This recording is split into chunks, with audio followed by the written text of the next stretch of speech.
The dirt road twisted deeper into the forest, the car bouncing over uneven terrain as Amy gripped the wheel tighter. "This place better be worth it," she muttered, glancing at the GPS, which had long since stopped displaying a signal. Beside her, Jake grinned. "It's supposed to be completely off the grid," he said. "No tourists, no noise, just us and nature." In the back seat, Lisa, Tom, and Sarah were already bickering over who would carry the gear. "It's not my fault you packed half your wardrobe," Lisa teased, nudging Sarah's overstuffed backpack. When they finally arrived, the campsite was eerily perfect. A small clearing surrounded by towering trees, their branches weaving into a dense canopy that blocked most of the sunlight. A chill hung in the air, though it was midsummer. The forest was unusually quiet, no rustling leaves or chirping birds, as if the woods were holding their breath. They unpacked quickly, setting up tents and starting a fire. As night fell, the group gathered around the crackling flames, the warm glow illuminating their faces. Jake was the first to suggest it. "Let's tell some scary stories." Amy rolled her eyes. "You're such a cliché." "Come on, it's tradition," Jake said. "I'll start." He leaned forward, his voice low and conspiratorial. "There's this story about a tree in the middle of the woods. It looks like any other tree during the day, but at night, it's different. If you get too close, you'll see faces in the bark. Not carved faces, real ones. They say the tree feeds on souls, and every face belonged to someone it caught." Lisa shivered and hugged her knees. "Great, now I won't be able to sleep," she muttered. Amy smirked. "Weak, my turn." She told the tale of the drowned woman, a ghost who haunted still lakes and ponds. "She's always waiting for someone to get close enough to pull under. You'll hear her crying first, soft and distant. By the time you see her, it's already too late." Tom chuckled nervously. "Good one. But I've got something better." His story was about a skin thief, a creature that hunted humans to steal their flesh and wear it like a disguise. It stitches the skin together, piece by piece, until it looks just like you. Lisa's tale followed, a terrifying account of living shadows that dragged people into the darkness, never to be seen again. And Sarah, quiet until now, finished with the story of the Stitched Man, a monstrous figure cobbled together from the missing pieces of its victims. By the time the fire had burned low, their laughter was strained, their glances darting toward the dark woods. Shadows from the firelight stretched unnaturally long, shifting as though they had lives of their own. "All right," Jake said, his voice breaking the silence. "Time for bed. Just don't get eaten by the tree." They laughed, but it was forced. As they crawled into their tents, the forest silence pressed against them like a physical weight. None of them noticed the faint shifting shadows just beyond the dying embers of the fire. The first rays of sunlight filtered through the thick canopy, illuminating the campsite in dappled light. Amy was the first to wake, stretching as she unzipped her tent and stepped into the brisk morning air. She rubbed her eyes, blinking at the strange stillness of the forest. The usual morning sounds, chirping birds, rustling leaves, were absent. It wasn't until she turned toward the fire pit that her breath hitched. A tree, one she didn't remember being so close to the camp, loomed nearby. The bark was rough and uneven, but as she stared, her stomach twisted. Was it her imagination, or did the ridges in the bark resemble a face? "Hey guys," she called, her voice trembling slightly. "Get up." Jake stumbled out of his tent, hair disheveled, followed by Lisa and Tom. Sarah emerged last, yawning and rubbing her arms. "What's going on?" Jake asked, his voice still groggy. Amy pointed at the tree, but now the face was gone. She frowned, unsure whether she'd imagined it. "Never mind, it's nothing." They gathered around the fire pit, reigniting the embers for breakfast. As Jake rifled through his backpack for supplies, he froze. "What the hell?" He lifted the bag, showing the others the jagged tears across its fabric. The contents had been scattered, and long, thin strands of black thread lay among his belongings. Lisa frowned. "What would do that, a raccoon?" Amy crouched to pick up one of the threads, holding it up to the light. "This isn't normal. It's like someone was stitching something and left this behind." "Or something," Sarah murmured, glancing uneasily at the woods. The tension was broken by Tom's shout. He was standing near the edge of the clearing, staring at the ground. "Footprints," he said, "but not ours." The group crowded around him. Sure enough, a trail of wet, bare footprints led from the woods, circling their campsite before disappearing into the underbrush. They were faint but unmistakably human. "No way someone came here in the middle of the night without us hearing," Jake said, his voice firm, but his eyes betrayed his doubt. Sarah shivered, wrapping her arms around herself. "I thought I saw someone last night," she admitted quietly, "just watching us from the woods." "Why didn't you say anything?" Lisa asked, her voice rising in alarm. "Because I wasn't sure," Sarah snapped, "and now I wish I had." Amy, trying to maintain control of the situation, suggested they explore the area. "Let's just look around, make sure no one's here," she said. "Then we can decide if we're staying." They split into pairs, leaving Sarah by the fire. As they searched, more unsettling signs emerged. Jake and Amy found claw marks etched into a tree trunk, deep and deliberate. Lisa and Tom discovered a pile of stones arranged in a crude spiral, surrounded by patches of damp earth, as if water had seeped up from nowhere. When they reconvened, unease hung heavy in the air. None of them spoke it aloud, but they all felt it. Something wasn't right, and somewhere, just out of sight, the forest was watching. After breakfast, the group decided to explore further, hoping to shake off the morning's unease. The sunlight filtered through the dense canopy, cast shifting patterns on the forest floor. Yet, despite the daylight, an oppressive stillness clung to the air, making every step feel heavy. Amy led the way, her eyes darting to every shadow. "Let's just make a quick loop and head back. I don't want to wander too far," she said, her voice clipped. Lisa laughed nervously. "Afraid of the big bad tree?" Amy shot her a look but said nothing. Jake stayed close, his grip tight on the stick he'd picked up. "Just in case," he muttered when Lisa teased him about it. They came across the first oddity not far from camp, a shallow pond that none of them remembered seeing on their hike in. The water was dark and murky, its surface reflecting the trees around it like a grimy mirror. Tom crouched near the edge, picking up a rock to toss in. "Don't," Sarah said sharply, startling everyone. She looked pale, her eyes fixed on the water. "Just don't." Tom shrugged and stood, tossing the rock aside. "Fine, it's just a pond." "Ponds don't just appear overnight," Jake said, frowning. Amy squatted by the edge, studying the water. Her stomach churned as she noticed something beneath the surface, a faint shape, too vague to make out but disturbingly humanoid. She straightened quickly, brushing her hands on her pants. "Let's keep moving." They pressed on, following what they thought was a game trail. The forest seemed to change subtly as they walked. Trees twisted unnaturally, their branches forming unnatural shapes that loomed overhead like skeletal hands. The path narrowed, forcing them to walk single file. "Guys," Lisa called out from the rear, "is it just me, or does it feel like we're going in circles?" Jake stopped abruptly. "It's not just you."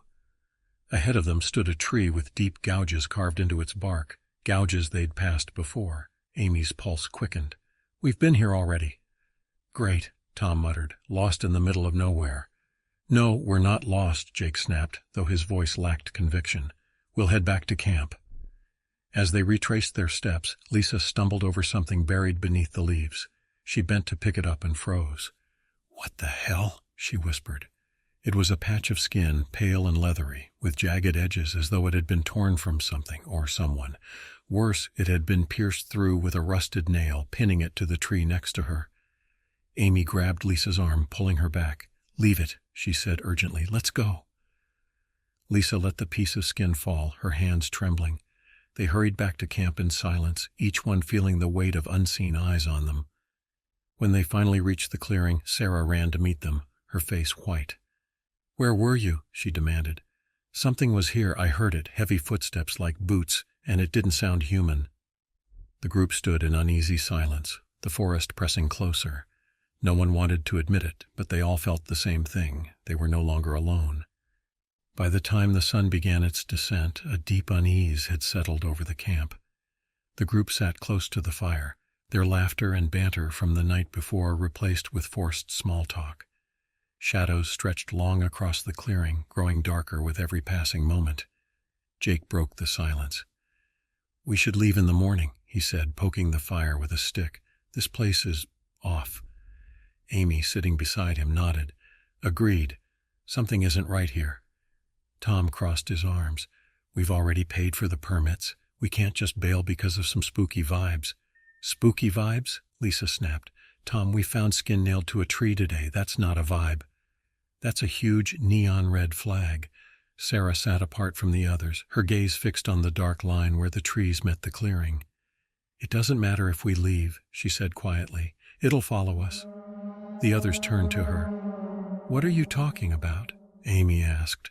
Sarah didn't answer. Her eyes stayed locked on the trees. Do you hear that? She whispered. The group fell silent. At first there was nothing but the crackling of the fire. Then it came. Faint, deliberate footsteps circling the edge of the clearing. Each step crunched softly against the forest floor, unnaturally slow and purposeful. Tom shot to his feet, grabbing the stick he'd been carving into a makeshift spear. Who's out there? He shouted. The footsteps stopped abruptly, the sudden silence deafening. The group held their breath, waiting, the firelight flickering in the stillness. Then from the trees came a low, guttural sound, half growl, half moan, that sent a chill racing down their spines. Back to the tents, Jake said, his voice trembling. Now. They scrambled to their tents, zipping them closed as if the thin fabric could protect them.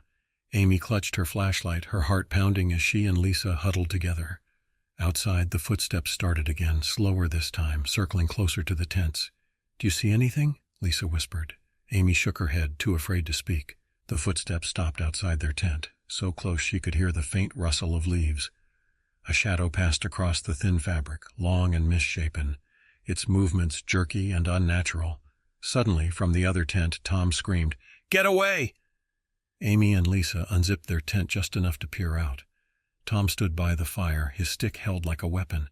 The firelight cast his shadow large against the trees, but there was another shadow, a towering figure, its outline grotesque, standing just beyond the light.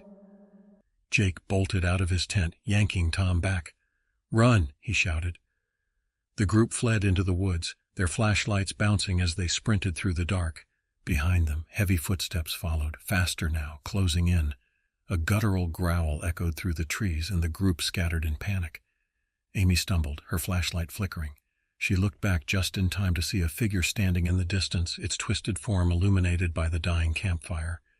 It didn't move, but tilted its head slowly, as if watching her. Then the light went out. Amy's flashlight flickered back to life, casting a narrow beam through the trees. Her heart pounded as she scanned the forest, but the figure was gone. She scrambled to her feet, calling out, "Lisa, Jake, where are you?" No answer. A rustling sound to her left made her whip around, the light trembling in her shaking hand. A branch snapped, and she saw a flash of movement, Lisa stumbling toward her. "Amy, run!" Lisa hissed, grabbing her arm and pulling her forward. "What happened?" Amy asked breathlessly as they sprinted through the woods. "It's following us," Lisa gasped. "I saw it up close, its face. God, it looked stitched together like patchwork." Amy's stomach turned. Lisa's description matched Tom's campfire story too well. "Where are the others?" Amy asked, glancing over her shoulder. "I don't know," Lisa said, panic rising in her voice. "They went the other way. We have to keep moving." The two ran blindly, dodging low-hanging branches and uneven ground. The forest seemed alive, the trees looming closer, their gnarled branches clawing at them as if trying to hold them back. The oppressive darkness made it impossible to tell how far they'd gone, or if they were even moving in the right direction. They burst into a small clearing and stopped, doubling over to catch their breath. Amy shone her flashlight around, but the beam barely penetrated the suffocating darkness. "Do you hear that?" Lisa whispered. Amy strained her ears. At first she heard nothing but their own ragged breathing. Then it came, a soft, squelching sound, wet and rhythmic, like footsteps dragging through mud. "It's close," Amy whispered, clutching Lisa's arm. From the darkness a figure emerged, illuminated by the weak beam of Amy's flashlight. It was hunched, its long limbs bent at unnatural angles. Its skin was a patchwork of pale, stitched-together pieces, the seams glistening as if freshly sewn. The head turned toward them slowly, its face a grotesque mask of mismatched features. The eyes, two different colors, one dull and lifeless, fixed on them. "Run," Lisa whimpered. but neither of them moved. The creature tilted its head as if studying them, then took a step forward. The wet squelching sound grew louder as it dragged one malformed leg behind it. Amy snapped out of her trance and grabbed Lisa's hand. "Go," she screamed. They tore through the forest, the creature's uneven footsteps pounding behind them. Amy's lungs burned as she ran, her mind racing with thoughts of the stories they'd told. The tree with faces, the stitched man, the drowned woman. How could any of it be real? A faint light appeared ahead, and Amy realized it was the campfire, still smoldering. "We're back," she cried. "The others might be here." They stumbled into the clearing, but it was empty. The tents were torn, the fire pit surrounded by muddy footprints. Amy turned, expecting the creature to be right behind them. But the clearing was silent. The creature was gone, and the faces in the bark of the tree by the campfire were staring at them. Amy froze, her flashlight beam shaking as it landed on the twisted tree by the campfire. The bark, rough and gnarled, bore grotesque, human-like faces. They were crude but unmistakable. Sunken eyes, screaming mouths, and contorted expressions of pain etched deep into the wood. Her breath hitched when one face shifted slightly as though it was trying to speak. Lisa grabbed her arm. "We have to go," she whispered urgently. But Amy couldn't move. One of the faces resembled Jake. The empty eyes stared back at her, and the mouth, slightly ajar, seemed frozen mid-scream. "Lisa," Amy stammered, pointing. I don't care," Lisa snapped, yanking her arm. "We're leaving now."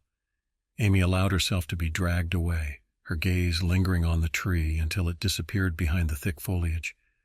The wind picked up, and the forest came alive with unnatural sounds, low groans, creaking branches, and faint guttural noises that seemed to surround them. As they moved deeper into the woods, Lisa tightened her grip on Amy's hand. "Do you think the others are okay?" she asked, her voice trembling. Amy didn't answer. She couldn't shake the image of the faces from her mind, especially Jake's. Were the stories they'd told around the campfire not just coming true, but claiming them one by one? She shoved the thought aside. They had to find the others first. They stumbled upon a narrow path that led to a small, stagnant pond. The water was black and still, its surface reflecting the gnarled trees around it like a warped mirror. Amy stopped abruptly, her flashlight sweeping the area. "This wasn't here before," Lisa said, glancing around nervously. "Was it?" Amy shook her head. The pond hadn't been there earlier, but now it stretched out before them like a dark, gaping mouth. As they approached, the water rippled, though there was no wind. "I don't like this," Lisa said, taking a step back. Amy moved closer, despite her instincts screaming at her to stay away. Something gleamed just below the surface, a pale, indistinct shape. She crouched down, shining her flashlight into the murky depths. The light revealed a woman's face just beneath the water, her eyes wide and unblinking. Her pale skin glowed faintly, and her hair fanned out around her like a dark halo. The woman's lips moved silently, forming words Amy couldn't hear. Amy staggered back, her heart hammering. "There's something in there." The pond began to churn violently, the water bubbling and frothing. The woman's face disappeared, replaced by a skeletal hand that shot out of the water, grasping at the air. Lisa screamed as the hand clawed at the edge of the pond, pulling the rest of the figure into view. The drowned woman rose slowly, her gaunt, skeletal frame dripping with water. Her empty eyes locked onto Amy and Lisa, and her mouth opened in a silent scream. "Run!" Amy yelled, grabbing Lisa and bolting back into the trees as the drowned woman dragged herself fully onto the shore. Behind them, the sound of wet footsteps echoed through the forest. Amy and Lisa didn't stop running until their lungs burned, and their legs felt like they might give out. The forest blurred around them, the dark shapes of trees stretching endlessly in all directions. The sound of wet footsteps faded, replaced by the oppressive silence of the woods. Still, Amy couldn't shake the feeling that they were being watched. "We can't keep running," Lisa gasped, doubling over. "We need to find the others." Amy nodded, though her heart sank at the thought. What if... She stopped herself, unwilling to voice her fears. "They might be back at camp." Lisa straightened, her face pale but determined. "Then let's go." The path twisted and turned as they retraced their steps, the oppressive atmosphere of the forest bearing down on them. It was as though the trees were leaning closer, their twisted branches forming unnatural shapes in the dim light. Shadows moved at the edges of their vision, too fleeting to confirm. As they neared the camp, Lisa froze mid-step, her eyes widening. "Do you hear that?" she whispered. Amy strained her ears, and at first she heard nothing. Then it came, a faint rhythmic sound, like fabric being torn and stitched together. The noise sent a chill down her spine, its slow, deliberate rhythm making her stomach churn. They crept forward cautiously, stepping as lightly as they could. When they reached the edge of the clearing, they stopped dead. The campfire was completely extinguished, and the tents were torn to shreds. But that wasn't what made Lisa clasp a hand over her mouth in horror. A figure stood in the middle of the clearing, hunched over something. Its grotesque silhouette was barely visible in the dim light, but Amy's flashlight revealed its horrifying details. The creature was tall and thin, its skin a patchwork of different tones and textures. Thick black thread stitched its body together, the seams crisscrossing like a macabre quilt. Its head jerked unnaturally, as if its neck couldn't fully support it. The creature was stitching. Long, needle-like fingers dragged black thread through a torn piece of flesh on its arm. It didn't seem to notice them at first, too absorbed in its grim task. Then it stopped, the needle hovering mid-air. Slowly, it tilted its head toward them, its mismatched eyes glinting in the darkness. Lisa let out a strangled cry, and the creature rose to its full height, towering over them, its head cocked to the side, and its mouth split into a wide, jagged grin, revealing teeth like broken glass. "Run," Amy whispered, grabbing Lisa's arm. They bolted back into the forest, the sound of tearing and stitching replaced by heavy, pounding footsteps. Amy's flashlight beam bounced wildly, barely illuminating the path ahead. Behind them, the creature's raspy breathing grew louder, each exhale like a rattling death rattle. They didn't dare look back. But as they ran, Amy couldn't shake the feeling that the forest itself was closing in, twisting the paths to keep them trapped. The pounding footsteps behind them stopped abruptly, leaving only the oppressive silence of the forest. Amy and Lisa slowed their frantic pace, gasping for air and clutching at tree trunks for support. The light from Amy's flashlight wavered as her trembling hand struggled to hold it steady. Did we lose it?" Lisa asked between gasps, her voice barely above a whisper. Amy didn't answer, scanning the forest with wide eyes. The trees seemed to lean closer, their shadows stretching unnaturally long in the flickering beam of her flashlight. The stillness was suffocating, and for a moment, the two could hear nothing but their own ragged breathing. A faint rustling sound to their right made both women snap their heads in that direction. The shadows between the trees shifted, rippling as if alive. Amy pointed her flashlight, but the beam seemed to disappear into the darkness, swallowed whole. What is that?" Lisa whispered, clutching Amy's arm tightly. The shadows continued to move, coalescing into shapes that defied explanation. Limbs stretched where they shouldn't, bodies bent and twisted in unnatural ways. Amy's stomach churned as the shapes began to take on familiar forms, faces she recognized. "Tom?" she breathed, her voice trembling. The shadowy figure that resembled Tom stepped closer, its movements jerky and disjointed.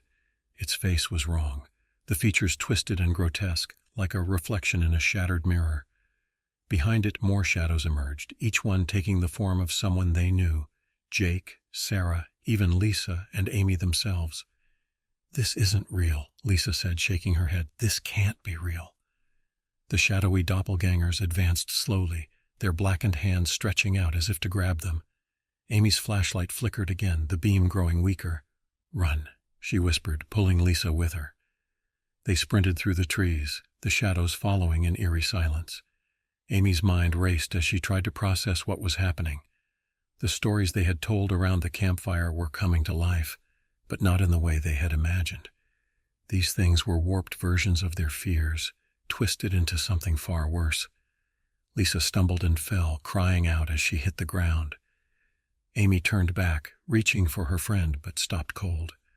One of the shadows was standing over Lisa, its head tilted unnaturally to the side.